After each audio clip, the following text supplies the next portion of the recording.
Yo, what's going on? It's your boy, Big Wavy Roy Johnson here. This is the professional Nathan Cruz. Yo, this is allnighters. Hi, this is Tom Thurber. This is Benji. This is the Asian sensation Kanji. This is the Nightmare Fuel Hustle Malone. This is Joe Rage, the heavyweight classic. This is Mad Dog O'Doherty. This is Tonga. I'm the Breaker, Carl Kingsley. This is the infamous Cameron Solis, and you're listening to... You're listening to Broken but Glorious. Broken but Glorious. To Broken but Glorious podcast, because like me, you are head to toe a pro. Hello, welcome to Broken but Glorious on BBG Wrestling.com. I'm Chris Lappin, and to make it on a BBG interview, you have to have two things: the skills and the spark. And my guest tonight has both. It's wrestler and actor Joey Knight. How you doing this evening? Yay! As soon as you were saying that, I was like, wait a second. That is awesome. That is the best intro I've ever had. Thank you so much. I am doing awesome. Yeah, huge thanks for joining us this evening. As regular listeners know, BBG Wrestling is the home of the official Chella Toys podcast, and we've recently interviewed like Brian Clark and Stevie Richards and Blue Meanie recently. So ahead of their figure release, so Joey's recently released his own Hasbro style figure through Chella Toys, which is very exciting. So how did you get involved with Chella Toys? It's the most exciting thing. It's not just very exciting. It's the most exciting thing like in my life ever. Yes. So when my brother and I, when we were really, really young little lads, we promised ourselves that we would become wrestlers. And I said to myself, I don't even know how young I was, but my goal has always been I will have my own action figure. So I've been a toy maniac my whole entire life. And I thought, even like I said as a kid, it's like, I don't know how I can possibly do it, but I will have my own action figure. So through the years, through wrestling and everything, I kept trying to find a way to get my own action figure. And then I thought, when I got that role in Fighting With My Family about an action figure, it's like, oh, I'm sure Funko Pop's going to make some Funko Pops out of these, because they make Funko Pops out of literally everything. Like, you know, the lamp in a TV show or something, or like a curtain, they make a Funko Pop up. So I was like, I just have to be patient. So I was reading them, and I was like writing them letters, and no response whatsoever. Oh. And always being a fan of wrestling toys. I have like an insane amount of wrestling toys. I've always been on the forums and the message boards and every Facebook group. So then one day I saw that Nick Aldis figure from Chella Toys, the very first figure, and I was like, oh my god, this is awesome. Oh my god, they're making retros. It's amazing, that figure. I bought it for my son, and because I told him it was like, I think it was one of 2000. I think it was only a limited release, that first one. So he hasn't opened it. He's pinned it to his wall. It's like, I think he's thinking it might be worth something one day. So he's not touching it. So Nice. That's awesome. But yeah, I showed your toy to my 6-year-old, and he wants me to get it, so I'll probably have to buy it home on Friday. Yes, good boy. Good boy. There's 3 colors. Make sure he has all 3 of them. Man. Yeah, but so like I said, I've always been obsessed with having my own action figure, and I don't know how I was going to do it. And then I saw Chella, as they were just like starting off, they had their Nick Aldis figure was the first one. So instantly I was like, oh my god, this is the best thing I've ever seen. This is awesome. And something in my brain sparks like, this is my chance. This is my in to achieve my goal in life. So I sent them a very, sheepish email saying, hi, I'm Joey. I've been a pro wrestler. Ran down like everything I've ever done in wrestling. And of course I threw in that I'm in the movie about having an action figure. And I was like, do you think you guys would want to work with me in making an action figure? And then, anxiously awaited the response. And then when they said, yeah, sure, I was like, oh my god. So then amazing. I've not let them like go one day without me saying, hey, everything good? Everything good? Everything good? Because I'm like, this can't slip away from me this time. So tell us about like the process, maybe like an idiot's guide to like from initial idea to you holding the finished project. How's it go? So the initial idea is you get together with Chella, and like I definitely, when I saw the Nick Aldis one, I was like, I want it to look like that. I want it to be a retro styled Hasbro figure in this lineup, because they had Nick Aldis, and I saw the Mind of the Meanie 2-pack, and I'm like, oh, every figure they make is getting better and better. Yes, the packaging definitely is like the most amazing packaging like I've seen in a long time for figures. I think the Hayabusa one's the best looking one, I think, nice. so far. Yeah, that's right. Yeah. I keep saying that each figure looks better and better, and yeah, the Hayabusa one's the latest one. It looks so nice. Yeah, I can't wait for the Haystacks and Big Daddy. I will see them in the flesh. So. Oh yeah, they're just from the prototypes, it looks so good. But how it works out is you kind of give them a rough idea for what you want out of your figure, and you go back and forth on that, and then they send it to Brian Tipping, who's the artist who makes that awesome 2D artwork. Just amazing. You send reference pictures, and I sent 100 reference pictures because I wanted to be perfect. But you literally, how the newer companies do 3D head scanning. This one you do a little more old school, where you take, stand in one place and take a picture of the front of your head, the side of your head, the back of your head. Yes. The tights, you take really detailed pictures of your tights and your boots and your laces. And I sent all of that to Chella, and then they sent it to Brian, and then they asked a few other things, to tweak it. How do you want it? Do you want your wrist tape on? Do you have a wedding ring? Do you have this? Do you have that? And then he just starts cooking away, and we let he just uses his own creativity and comes up with just epic things. So a couple weeks later, he came up with the artwork that I've posted all over my Instagram, everywhere, because it's just so cool. So it blew me away. So I post it everywhere I possibly can. That's step one, is that artwork. And then they've got a completely separate guy they send that artwork to, and then he renders a 3D rendering, a computer render on his computer. And it's so good. He's so spot on. It does look like that 2D drawing come to life. I read on their website his name's Bruce, so I don't know who you are, Bruce, but thank you for your work. It's amazing. Thanks. And through that 3D rendering, once they give it to me, they approve it. Once I approve it, because they sent it to me, and I said they had to trim the hair down on the sides. The hair's a little too bushy. So I said, okay, we'll give it a little bit of a haircut, and then they did and got it back to me. And as soon as I thought, okay, that's perfect. And like I said, this is my life's dream, so I definitely made sure it was perfect before we went for it. So once they completely have the 3D rendering looking just like you wanted to, things I wanted to make sure they had was a hip that twisted. I wanted the 3 points of articulation like a Hasbro, so I wanted to make sure the hip had movement to it and everything. So that's some of my input I came back with.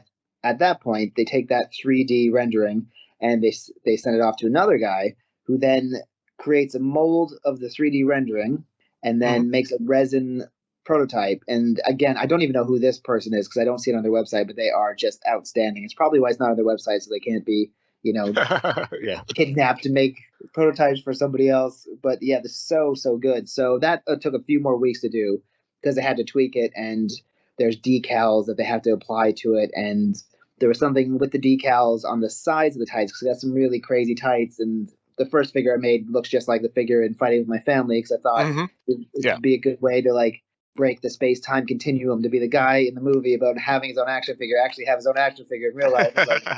And so it has to look like I did in the movie. Even most of the time I wear wrist tape. For the pink one, it's no wrist tape, because in the movie I have no wrist tape. I wanted to look exactly like that, just to play with the universe. So they make that prototype. Like I said, it took a few more weeks because they had to tweak it and change the mold on the sides. Instead of using a decal, there's actually molded stars and stripes. It looks so nice, actually. And then again, they get back to me and they show me a picture of that, and my jaw hit the floor. I was like, oh my god. The first question was can I have that? Can I have that prototype? Can I please have it? And lo and behold, it's in front of me as we speak, staring at me. Yep. So I did get that prototype because that's a dream come true, being a toy nerd, to have a prototype of anything, but have a prototype of yourself is insane. That's amazing. And then the next step after that, so they have the prototype. Once all the colors look good and the idea of it looks good, then they make molds. So I even asked Chella, because like I said, I'm always so curious about the process. I asked them how many molds they make. They make 10 to 20 molds. So they actually will send to China that will be put into the plastic injection machine. So it's 10 to 20 molds of the arms, the legs, the head, all created and sent to China, which has happened this week. They finished that. So now today is the official starting date of the actual production of the figure. Wow. So so it's a big day for Joey. And at that point, they send a Pantone, they call it, which is just they send a bunch of pictures of the figure, how they want it, how the actual tights look, so they can match up all the colors, and they get to work. So in a mere few weeks, the actual product will be in hand. Oh, brilliant! Was the the Macho King Hasbro your favorite growing up, based on the? This one is kind of based like the Mr. Perfect one. Yes, it was. It's like Mr. Perfect-esque. But what I like about it is that it's like the idea of the Hasbro without being a complete. It doesn't look just like it popped a head onto a Hasbro body. It's just a nice tribute to Hasbro without being a complete, like a knockoff of some kind. But that is the one that I chose because the tights, because Mr. Perfect's always, been one of my favorite wrestlers as a kid because he was just so good. And then our lineage with the Hart family, we made a bunch of, custom Owen Harts using that body type before. So I thought that would be a tribute to the Harts who trained me, yeah. Oh, amazing. Yeah, I love the advert you made for your toys. Where did the inspiration from that came? So you kick Hulk Hogan in the face and stuff. So delicately, because I'm using my prototype for that, so I'm very delicately beating some people up. But I love those commercials, and I've seen them a million times in my childhood. So when I thought, it's like, oh, this would be a good idea to help promote the figure, do one of those old school commercials. So I just did it myself in a green screen one day, but it was good fun. I got so much feedback from it. A lot of people really, really enjoy it. So it was like was it the Macho Man on the early Raws, wasn't it? Yeah. There's Macho Man. Yeah, Macho Man was like the spokesperson for those for sure. Yeah. Yes. Yeah, so a little tribute to that. Yes. So where can listeners buy the toys? Where will the listeners be able to buy the toys? So I have my own website to sell them on, which is www.tinyurl.com/Joey Knight Toys, plural. So you go on there and you order your Joeys. I had a pre-sale event a couple weeks ago. There's a Facebook group called Legion of Hasbro, which, like I said, I'm just obsessed with the toys. So I joined that group a while ago anyways. And then I wasn't going to say anything about the figure. And then somebody saw my figure on Instagram and said, "Hey, who's this figure?" Then I actually chimed in and said, "By the way, that's me." So they really got a kick out of one of their members of this group actually having a toy coming out. So they did approach me and said, "Hey, we'd really like to have a pre-sale event on our site for an hour." So I did that, and I sold. There's 3 different kinds you can get. So there's a pink one that looks just like Fighting with My Family. There's a purple one that is limited to 100, and that sold out within the hour. That was long gone. Wow. And then there's some special green ones as well. But yeah, the special edition one sold out within that hour on Legion of Hasbro. So they're so dedicated. They're such I didn't know if any would sell at all, but I didn't care because I needed to have my own figure. It was my goal in life. Even if I was sitting on the hundreds of them, I was like, I don't care. I'll fill a room full of them. That's fine. But to see these guys being so passionate about helping other people achieve their dreams, it's been so cool. It's just like a really nice group. And they, like I said, within an hour, all of those were sold out. So there's limited supplies already before they've even reached my hands to get out. Yeah. Very cool. Cool. I'll put links in the description for anybody who wants to. Oh, yeah. Look. So if we get back to your wrestling, so were there any matches or storylines in 2020 you're particularly looking forward to being involved with, but you couldn't due to COVID? Or? In my wrestling career, what I missed out due to COVID is the travel. There's usually I would wrestle in Florida, and then you'd wrestle in Canada, and then you'd wrestle everywhere. And right now I'm based in the UK, and it's so strange. I just started wrestling in front of a match. I did start wrestling again in front of crowds about a month or 2 ago. We started again for WAW, which is actually the promotion that the movie's based on, that I happened to get into the movie. So it's another one of those weird breaking the universe things. But they have very, very strict rules, and you had to sanitize your hands on the way to the ring. And it was just the weirdest thing in the world. You're dancing around, doing your ring entrance, then you stop and you sanitize your hands, and then you continue again. So I missed out on the freedom of doing stuff like that and jumping into the crowd, because usually I'm always just getting right into it, being goofy and jumping into the crowd and dancing with people. The first show we went to, it was weird, not the kid not slapping other kids' hands and stuff, and having to wear a mask at a wrestling show was weird. The first one we went to, isn't it? Yeah. That's it. They had the people spaced apart, and they said, they had the COVID guy, and if you don't follow the rules, this will be shut down. And you had to literally run over the corner and sanitize your hands and big pump before your match. It's kind of cool. It's kind of safe. Yeah. But I think that's what I miss. I miss dancing in the crowd. I miss, just having the freedom to run around, slap people with my dirty hands. Yeah. Do you have to change your surname when you work for WAW? I do. Yeah, I'm there's a bit too Joey many Knight. nights. Yeah. I'm Joey Knight, but they're all the Knights there. So whenever I'm wrestling there, they're like, "By the way, you're Joey Knight." All right, I can do that. That's fine. Yes. Cool. I'm pretty easygoing, but it is funny. And everyone asks me, "It's like, why is your name different?" It's like because there's like 100 Knights that wrestle there, and I'm not related to any of them, so it'd just be too confusing. Yeah, cool. Talking about COVID, I worked at the Odyssey Pro Wrestlings, and between every match, I had to jump up and wipe down all the ring pads and all the ropes. At the end of it, my knees were shot. I was like, this does not work for a 40-year-old, 16-stone man to get up down on them. As the crowd heckles you, yeah. their chants, clean it up. Yeah, the Grapple Arcade. Hands off the merchandise. Dig it. Ladies and gentlemen, retro-style wrestling action figures from ChellaToys.net. Bring the legends, the present, and the future back to the classics. ChellaToys.net.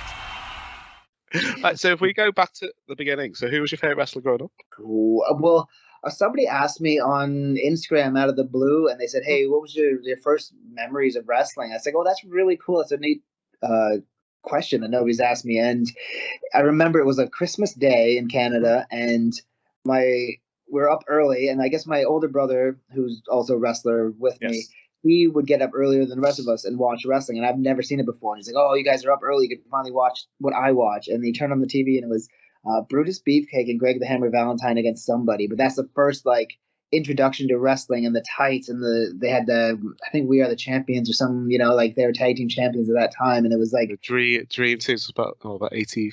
Yeah, to be just a tiny kid. Yeah. Oh yeah, to be just a tiny kid watching this spectacle unfold. I was like, "Oh, this is awesome. I don't understand what this is, but this is amazing." So when that hit, I got right into it. And I was definitely a Hulkamaniac from day one. So it was a hardcore Hulkamaniac. I had the Hulk Hogan weight set, and I had the figures and absolutely everything, even a Hulk Hogan Hulkamania t-shirt. So Hulkamania for sure through my childhood. And then when I was getting into the teens, Shawn Michaels was a heel in WWE. Yes. So then I definitely turned, because when you're a teenager, you want to rebel. So it's like, ooh, I like Shawn Michaels. He's a bad guy. So it's definitely into Shawn Michaels. And then the Hearts, because we're Canadian, and I think it's just something you have to do when you're Canadian. You have to love the Hearts. Yes, definitely. So that was just, we had no compromise there. We just had to do it because it's the Canadian thing to do. But of course, the Hearts, definitely Owen Hart. Bret Hart was great too, but Owen Hart was just a real comedian out there too, which I have always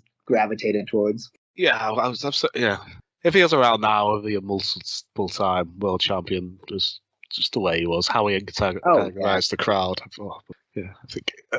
Oh, for sure. So then, as we watched wrestling throughout our lives, we literally would always say, when you're a kid, you say, "Oh, I'm going to do this when I grow up." We'd always say, "We're going to be wrestlers when we grow up." Always, always, always. Mm-hmm. And I was still in high school when the sexy monkey Robin Nightwing, my brother, he went off to the real world. And he started working in Toronto. So he moved to Toronto work, and he came home on weekend. He said, "The real world absolutely sucks." I was like, "Let's just be wrestlers like we said." And I was like, "Okay, that's cool." So the minute that we left high school, we got a Calgary phone book and called every Stu Hart in the phone book. Oh, wow. Yeah. Literally, there was a good couple of them too. There was a good 4 or 5 or 6. We were just nervous little teenagers flipping through the phone book, and then Stu Hart actually answered the phone. He was like, hello, and I was like, "Oh, we knew we had it." It was like, "This is the number, we know." And we literally asked, we said, "Hey, we would like to come train with you guys." And Stu said, "If you want to move over here, we got Bruce and we got Smith and we got Ross and we got all these Hart boys that run a school. So if you're going to move all the way down here, then we'll train you." And we did. We hopped on a plane and went to Calgary, stayed at an Airbnb for a bit, and then stayed at a tiny apartment, 1-room apartment, and got beaten senseless in the dungeon for months on end. But it was definitely a dream come true, because we've seen that on TV, and then we're actually living it. Yes, you saw it in was it Owen Hart versus Ken Shamrock? Was it? Yeah, exactly. Yeah. So that exact same place. Yeah, that's where we were. And you can see in that match with Ken Shamrock and Owen Hart, there's not much room in there at all. your head goes through the ceiling all the time, and they're doing atomic drops and whatnot. It was just commonplace for your head to go right through the roof. Yeah. So was Shawn Michaels the Rockers who you once like mold your style around when you started training? Yeah, 100%. That's even like we were the all-nighters, the Joe Vereen, Joey Knight, and the Sexy Monkey Robin Nightwing. But that is exactly it. We would watch the Rockers before the big heartbreaking HBK screw job turn on Marty Jannetty. But yeah, we loved it, and that's exactly what the name. The all-nighters were like the party guys, and the Rockers were the rockers, and it moved sets and all that stuff. We did a lot of high-flying stuff, especially in the beginning. Yeah, so that's exactly who we did. And Marty Jannetty was Sexy Monkey's favorite wrestler of all time. And one of those neat things is that instead of like a stag do and a hen night, they do a stag and dough party, which is like you just put on some kind of entertainment for your friends and family, and they chip some money in towards the wedding. And for Sexy Monkey's stag and dough party, we had a wrestling show, and it was him and Marty Jannetty as hero, and it was like winner gets the bride match. Yeah. So Jannetty won. He would have been marrying Sexy Monkey's wife. So it was winner gets the bride. And we look back at the tapes of it now, and we just had like such a wealth of like talent just working on our stag and dough show because we were all buddies with them. Like I can remember Sean Spears and Angelina Love and Beth Phoenix and Kazarni, Sin Bodhi, like just all these guys, Eric Young, even like all these guys who are such major stars, and they're just on here wrestling just for the fun of it. So it's so neat. But yeah, it's just you forget about the wealth of like Canadian talent that is out there because we're just watching this casual. They're all our buddies, and now they're all megastars. Yeah. Yes. So you didn't call it a wife on the pole match. That was an option, but she wouldn't go up there, It's been like Jodie Bagwell, let's put her on a forklift truck. So you've also appeared in WWE a few times over the years. So how did you get involved with the company? Yeah, so we did. So we started like everyone else does after graduating from the dungeon. You just start off on the smallest little independent shows in front of 10 people, and just learn the craft. And that's where we were doing more of the rocker stuff, more high flying stuff, but we weren't connecting with the crowd very much because we're so like into it. Because we went from being guys in Calgary, so we're trying to be as tough as we can, but we're smaller guys for sure. So it just didn't fly at the crowd. And then slowly we started saying, you know what, let's just have fun with it. So we started having more fun and being goofy and wearing silly hats and dancing in the crowd. And then that really caught on. And then we were having a ball doing it. So we started doing that. And with those, when we changed that up, we started getting bigger and bigger bookings. And then we started working in England and doing tours in England and doing just shows everywhere, Boston and whatnot. And then through that, we started training at a wrestling club for the United States Wrestling Federation, which is a place we wrestled for. And one of their trainees was a young Beth Phoenix, who we trained to wrestle. Oh, wow. So then she eventually, after numerous tryouts, and she was in Tough Enough 3, and she got sent home for a heart condition she didn't know she had until she got there. So she almost didn't get to wrestle at all. And then through a bunch of trial and tribulation, she got signed up to OVW in Kentucky. So we all moved, the all-nighters and Beth Phoenix moved to Kentucky, and then eventually me and the Sexy Monkey got in with OVW as well. So once you're in OVW, there's all these talent scouts and there's all these, guys there all the time. So we started making friends with Mike Bucci and Tommy Dreamer and the guys who eventually became heads of talent. So when they became heads of talent, they were always so good at like getting us jobs basically. So every time they needed somebody to get a good kick in, the phone would ring and it'd be us. So we're always getting dragged out of the crowd or thrown, through ambulance doors or beaten up in the streets. Whenever they needed somebody to take a good kicking, they'd give us a call, and we got a bunch of WWE dark matches and tryouts and all that stuff through there. So it was like, for us, it was absolutely amazing because that was always the dream. You arguably had the most important role at WrestleMania 23. Tell the listeners about what happened with Donald Trump. That's it. Arguably, yeah, that's it. I keep saying that, at least to myself. Like, I'm actually the first person on the planet who had their head shaved by Donald Trump. Not Vince McMahon. Sorry, Vince. You can't take that away from me. So one day the phone rang, and it was Mike Bucci, who was head of talent relations, and he said, "I got a weird request from you. would you like go to WrestleMania and get your head shaved by Donald Trump? And I thought it was a joke at first. It's like, this is some kind of rib. I don't understand like what the punchline is, but I know it's going to end up in them just like laughing or something. And I was like, what? And he explained it. He's like, yeah, Donald Trump is doing a hair versus hair match at WrestleMania, and he doesn't know how to use hair clippers because he's never had a manual labor job in his life. So he thinks he doesn't know how to turn on a button and shave somebody's head. So he needs to practice first. And I was like, oh, okay. So he said he would fly me and Sexy Monkey down to Detroit, and we'd go to WrestleMania, and he'd have, two people who can be head shave test dummies, I guess it would be, for Donald Trump. So eventually I was like, okay, if this is a joke or not, I want to go anyway. So I went for it. And it's absolutely the most surreal, crazy experience you can imagine. Like, not only are you, like I said, you're flown to WrestleMania, you're getting backstage to WrestleMania, you got your backstage passes, and then at one point we're both sitting outside Donald Trump's dressing room, and then they say, okay, come on, and it was me, and I walk in, and it's Donald Trump's huge dressing room with leather sofas and everything, like the fanciest dressing room you'd ever see, and there's Donald Trump sitting there with some hair trimmer, and I sat in the chair, and he's trimming my hair, and then Vince McMahon shows up to my left, and then Stone Cold Steve Austin shows up on my right, and then behind me, Bobby Lashley's there, and they're all, just going over details while he's sitting there shaving my head bald. And I always remember he said to Vince McMahon, he's like, Vince, I know Kung Fu. If you want me to get, real serious, I know some good Kung Fu moves.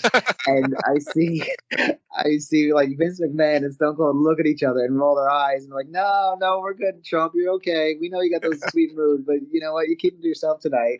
And I was like, oh my God, this is just the most insane wrestling gig I've ever had in my life. But he did the job all right. He learned how to use clippers on my head, so they didn't need to shave Sexy Monkey's head, but he still got to be there. And then we were druids for the Undertaker that night as well, which is just insane because as a kid, you've always seen that epic Undertaker WrestleMania entrance. So for us to be able to do that is just another level of coolness. So and it's so last minute. They don't really train you. They just, they throw you a cloak and they light this gigantic torch. And I was like, okay, walk out there. And you're like, wow, they're trusting me not to like fall off the stage or set another druid on fire. This is really intense, but it's cool. And we did it without setting anyone or anything on fire. So it could be argued that as well as having a figure, you also appear in a WWE video game because the Druid was an unlockable character in 2011. Actually, so, there's no way of saying it isn't based on you at WrestleMania. That's it. There's another one too. I'm in the entrance video for Crime Time when Crime Time beat me up on Monday Night Raw, and I'm in their entrance video on the video game. So it's like, oh, I can check that off the list. If you look for like a millisecond, you can see me getting beat up. There I am. So like technically I'm in a video game, everybody. And then like you said, with the Druid now, that's exactly it. Yeah. I'm in multiple video games. Yeah. Say it's not based on you. So. Exactly. Prove it. So was it through your connections with WWE that you got the role in Fighting With My Family? No, that was like literally just crazy luck in the universe wanting to play tricks with me. I moved back and forth, honestly. I'm always in England or I'm in America or I'm in Canada.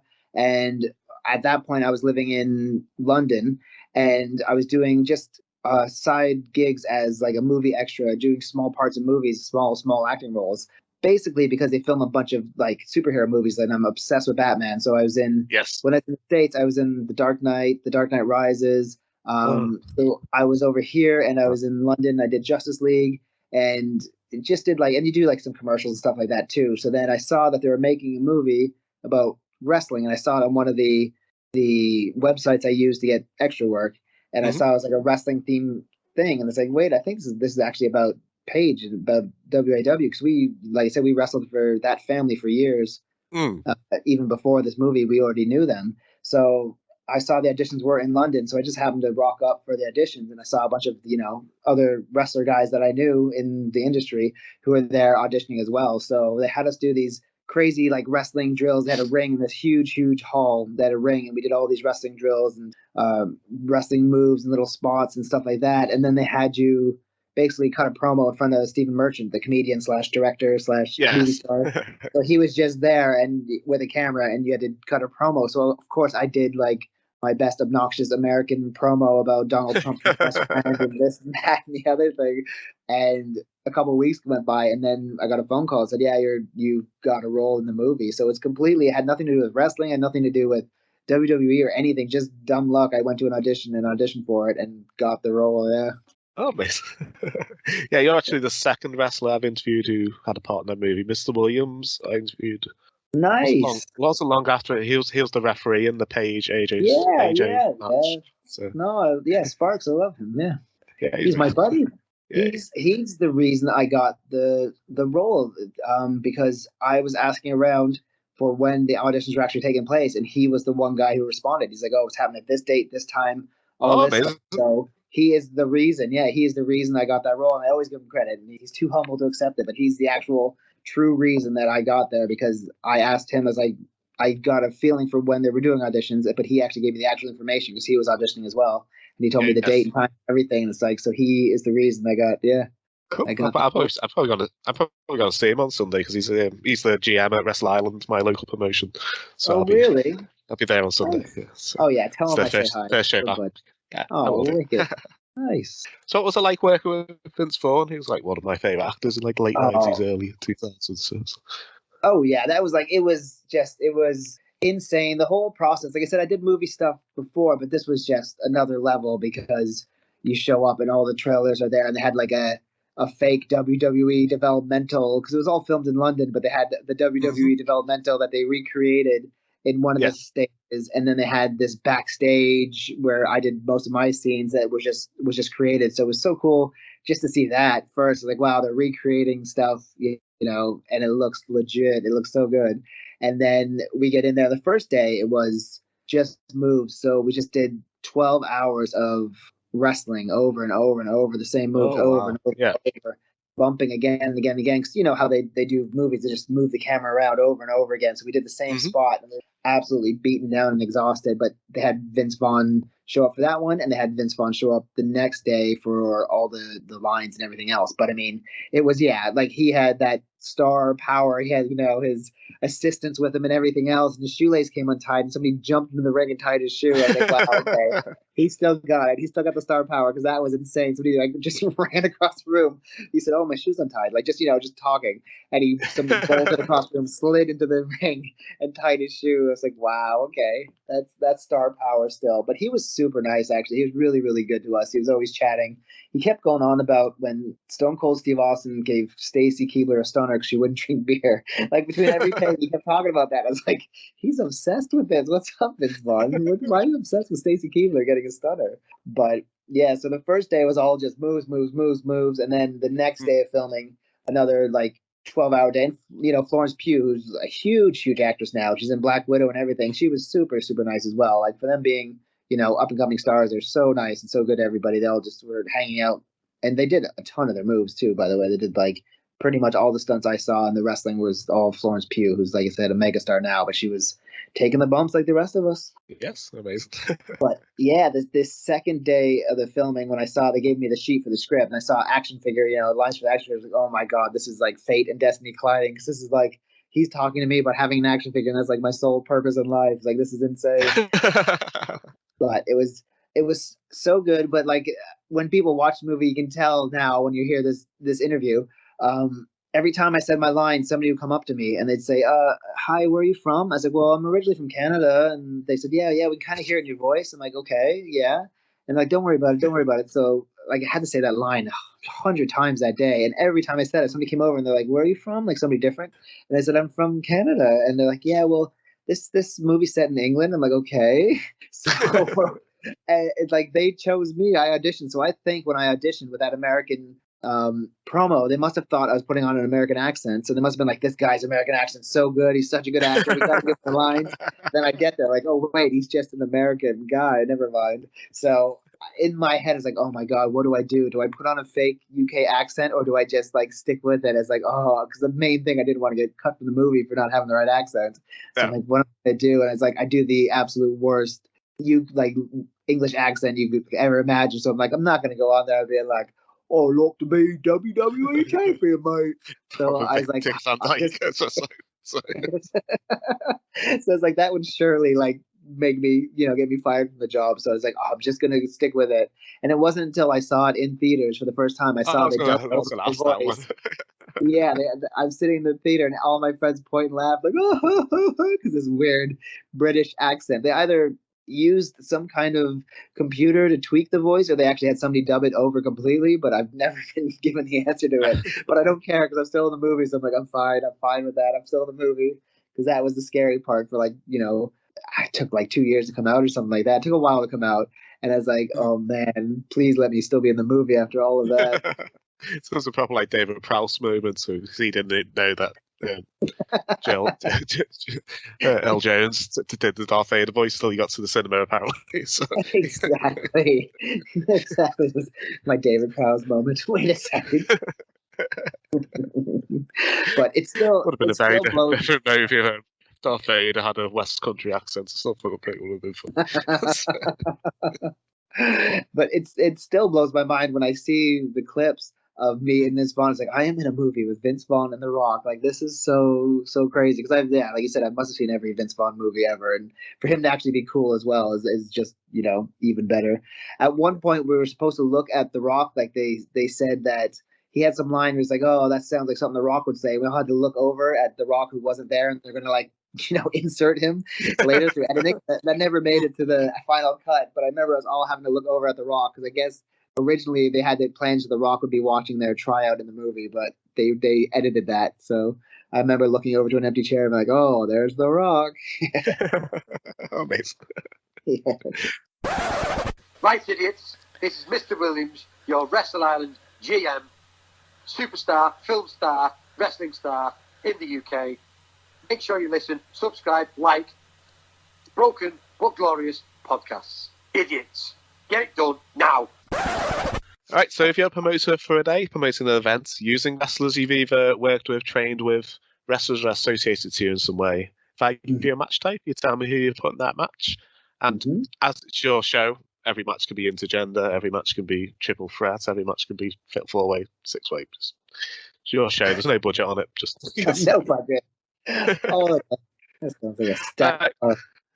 Cool. So who's going to be in your opening contest? Is the crowd excited? Oh, my opening contest, I would say I would put Sean Spears, who's a big deal in AEW now, but got our start with us, so I've wrestled him 100 times because he's from Niagara Falls with us, so we've done tons and tons of shows. I would put him against, I would say, this would be good. I wrestled back in the day in the Apocalypse Wrestling Federation. I wrestled the late, great Superfly Snuka. So I would say Sean Spears versus Superfly Snuka. That'll be interesting. Maybe in a fall cooler match so Superfly can jump off stuff. There we go. There we go. That's it. That's the one. I can see the finish now.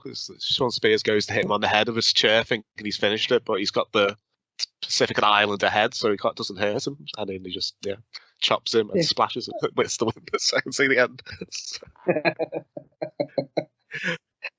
What about a comedy match? Oh, a comedy match. Comedy match. It's usually me. I do a ton of like comedy stuff. When you watch my matches, it's all kinds of comedy stuff. And somebody I had good chemistry with that I wrestled when I was living in Kentucky is the one and only Shark Boy. So I would say me. Oh, yes. Let's say Fatal 4-Way, me and the Sexy Monkey, Robin Nightwing, versus Shark Boy and Kazarni, who I wrestled about 1 million times. He's now Simbo D, but I mean, he had the short but epic run in WWE as Kazarni, where he talked in Carney. Let's do that. Yeah, Fatal 4-Way, Shark Boy, the All-Nighters, and Kazarni, yes. Really nice guy, and Simbo D as well. I interviewed him about 2 years ago. Oh, nice. Yeah. He looks terrifying, but he's a nice guy. He's a sweetheart and a serial killer. Yeah, I think it was right at the beginning of the pandemic, I think. Oh, wow. So it's been about February, March last year, I'm thinking. Yeah, really nice guy. That'll be a fun match as well. My oldest, he's 16 now, but he had a slight obsession with Shark Boy when he was about 6 or 7. So he got the figure, and the TNA figures are about 3 inches bigger than the WWE figures, so he's got this giant Shark Boy figure to wrestle with his WWE figures. So Exactly. I know exactly the figure you're talking about. A women's title match? Ooh, women's title match. I could do, let's see. I would do a tournament. So, yes, there's Tracy Brooks from TNA who actually beat me for the Apocalypse Wrestling Federation Championship when I was in AWF. So I wow. Tracy Brooks. But then I won the belt back a few months later by beating Gail Kim, of all people. So I would say it'd be a tournament with Tracy Brooks, Gail Kim. I wrestled a tag team way back in the day before both of us were anywhere really big with ODB from Impact. So we throw ODB in there for some muscle. One of my good friends is the librarian Leva Bates from AEW. She's been my friend for years and years, so she's going to be in that tournament. And then can't forget our own trainee, multi-time women's champion Beth Phoenix will be in there as well. And let's see. You know what? I'm going to throw in April Hunter as well, because April Hunter is jacked, and April Hunter and Aaron Stevens have a podcast. Again, she's been friends with me for a long time. They have a podcast, and they were the first people to ever announce that I was getting an action figure on at the A Show podcast. Amazing. So you know what? Because of that, she's in the match too. She may even be going over. I'm not sure. So is it going to be like a 6-way scramble, or is it like... Yeah, sure. 6-way scramble. Yeah. Cool. Your mid-card title match, so like your workhorse title match. My mid-carders, let's see. My mid-carders would be, I would say, the reuniting of, no, let's see. I would say John Morrison, because John Morrison has been our buddy in the OVW days, and he's super, super cool. He's a super good dude. John Morrison versus, you know what, we'd have it. They're probably not mid-card anymore, but I would say John Morrison versus The Miz that they're doing now, because The Miz was actually somebody who was always super good to us. And in OVW, he really fought his way through OVW. Like, people did not accept him because he was the MTV guy. And he kept saying, I remember he kept saying, he's like, I don't care. He's like, everybody hates me, but I'm going to outlast them all. And now that he's so big, I'm like, that is so cool, because he did actually outlast everyone. That was pretty cool. When he was the guy from MTV. So, you know what? That's what I'd say. It may be a little more than a mid-card match, but that's what I'm going with. Yes. I'm thinking John Morrison might be the biggest name I've ever interviewed. He's super cool. Really nice as well. Yeah. Such a good dude, yeah. Yeah, he's a very nice guy. Yes. The Miz is my 6-year-old's favourite wrestler. He's so obsessed. He's nice. It's me. He's always thought he looks like him, but I don't see where he gets it from. But he thinks he looks like the Miz. Looks like it's going to start happening again soon. So the Miz turned on John Morrison recently. Could be in the works. About a hardcore Extreme Rules type of match. Oh, hardcore Extreme Rules would be easy. We did stuff.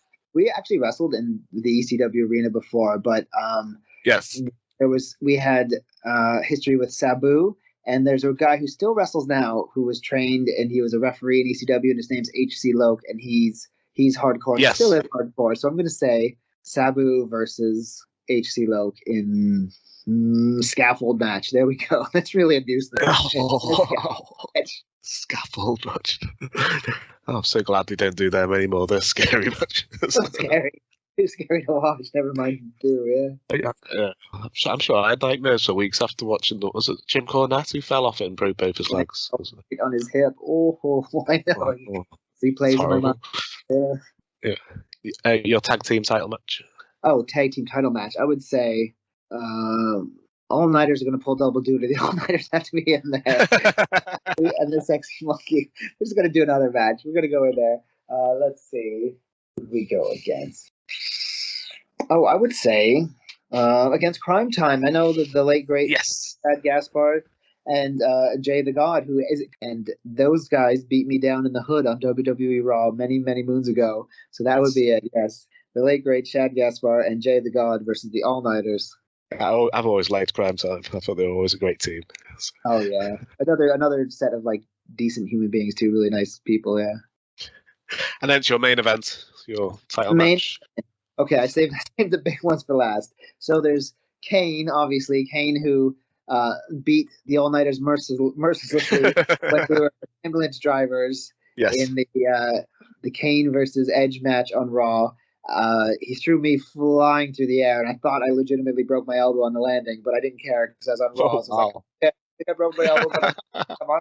And the sexy monkey legitimately broke the ambulance door with his head. So we Kane through the sexy monkey's head through the door of the ambulance so hard that it literally broke it off the hinges. But we got praise from Triple H and Stephanie McMahon and everyone for doing that. So it was worth it. So it would be Kane, and then this is somebody that I wrestled, but it's not on television or anything else. It was before a show, basically, because he wanted to try out some stuff and work out. But I'm still considering it a match. I wrestled Triple H. Oh wow!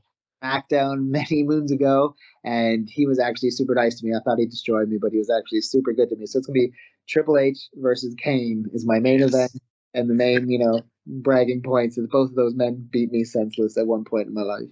That's amazing. Oh, that'd be an amazing card. For when you were at AMTs, didn't they just come up to you and say, "Can you drive an ambulance?" Literally. You think everything's so planned out, but it's not. They're like, okay, can you guys drive? It's like, yep. And they threw me the keys. Like, okay, drive an ambulance. It's like, when? It's like, okay, 1 in 10. I'm like, oh. So, me and my brother Rob and Nightwing, we looked at each other. He's like, can you do this? Like, we're gonna have to. We got 10 seconds. We just hopped in the ambulance, just went to it. But yeah, it's so on the fly that you don't expect it. You expect it to all be pre-filmed. It's not going to be live. They're going to say it's live, but no, it's literally, we're on in a few seconds. Wow, amazing. Very cool. And I stepped on poor Lita's head when I was picking her up because Lita was tombstone and she was in a stretcher. So we got to run onto the Raw stage, and I'd stepped on her head when we lifted her up and heard all the hair rip. I heard her rip. So I thought I should have thrown her in the women's match for that, just to say I'm sorry. Sorry about you. But she was actually cool with it, so we're all right. But it's so on the fly, you wouldn't believe it, yeah. Oh, amazing. That's an amazing card. I'll go watch that. One ticket, please. All right, so where can people see you wrestling in the near future? Most WAW shows, there's and that's in Norwich. There's School of Slam in Colchester that I'm going to be doing, and then there's wherever there's wrestling, you'll see me creeping around. I'm going to be in Canada, if anyone's in Canada, in the next couple of weeks for Crossfire Pro Wrestling. So if anyone's in Canada watching me, I'll be doing a Crossfire Pro Wrestling reunification with the Sexy Monkey Robin Knight. We've got a tag team match. Oh, amazing. And currently, like I said, I'm based in England, so if there's some wrestling in England, I'll probably be on it. If you're not wrestling Sunday, you should come to Wrestle Island. That's I will. Sounds like a good idea. Do a surprise run. Yeah. So before we go, do you want to promote any social media you have and tell the listeners about the store again? Yeah. So I post everything about my action figure and the journey of my action figure on the All-Nighters Instagram, which is All-Nighters Insta, and it's just full of old school photos of the All-Nighters throughout the years. So it's a pretty neat way to check up on what I'm up to and what I've been doing and where I've been. And Facebook, All-Nighters. So for All-Nighters on Facebook, we got Facebook, Twitter, All-Nighters. Just search All-Nighters everywhere and you'll see me promoting my action figure, which you can get on www.tinyurl.com/Joey Knight with a K Toys, JoeyKnighToys. Amazing. So I guess the links will be in the description below the interview. So I've really enjoyed speaking today. I'd love to have you on again in the future. For sure.